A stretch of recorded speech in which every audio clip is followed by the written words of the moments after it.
আসসালামু আলাইকুম, সোনা ব্লগে আপনাদের স্বাগত। আমি আজকে অসাধারণ একটা ডালের রেসিপি করে দেখাবো। আসলে আমিও কখনো এভাবে ডাল রান্না করে খাইনি কাঁঠালের বিচি দিয়ে। এই ডালটা রান্না করে খেয়ে অনেক ভালো লেগেছে।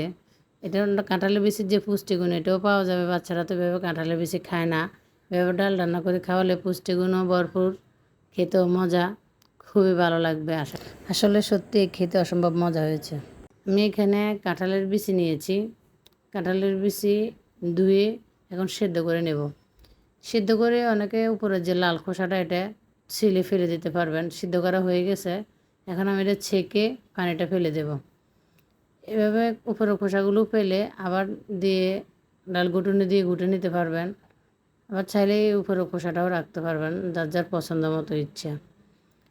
আমি এটা আড়া ভাঙ্গা করে নিয়েছি।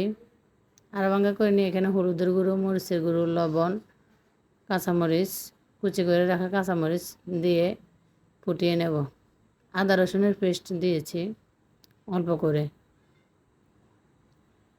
ফুটিয়ে আসার পর যদি মনে হয় যে আপনার এখানে কিছু বড় আছে, তাহলে আর একটু এভাবে গুটে নিতে পারবেন। আমি আর একটু এভাবে গুটে দিয়ে দিয়েছি। ইচ্ছা করলে এটা গাঢ় করেও রাখা যাবে, পাতলা করেও রাখা যাবে। বেশি গাঢ় হলে আমি খেতে পারি না, যেন এটা একটু পাতলা করে রেখেছি। এখন আমি ডালের বাগার দিয়ে দেব।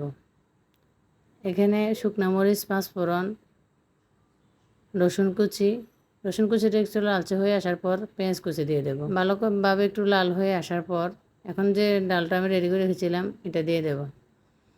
ডালে বাগার দেওয়ার পর অনেক সুন্দর একটা স্মেল এসেছে।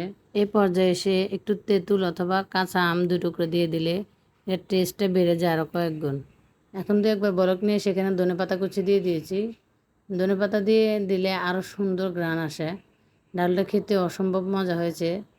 যদি তেঁতুল অথবা আম না থাকে, খাওয়ার সময় লেবু চিপে দিয়ে খাবেন, খেতে খুবই ভালো লাগে টক দিয়ে খেলে। যে কাঁঠালের বিচির ডাল বোঝাই যাবে না, বাচ্চারাও পছন্দ করে খেয়ে নিয়েছে, পুষ্টিগুণে ভরপুর। আসসালামু আলাইকুম।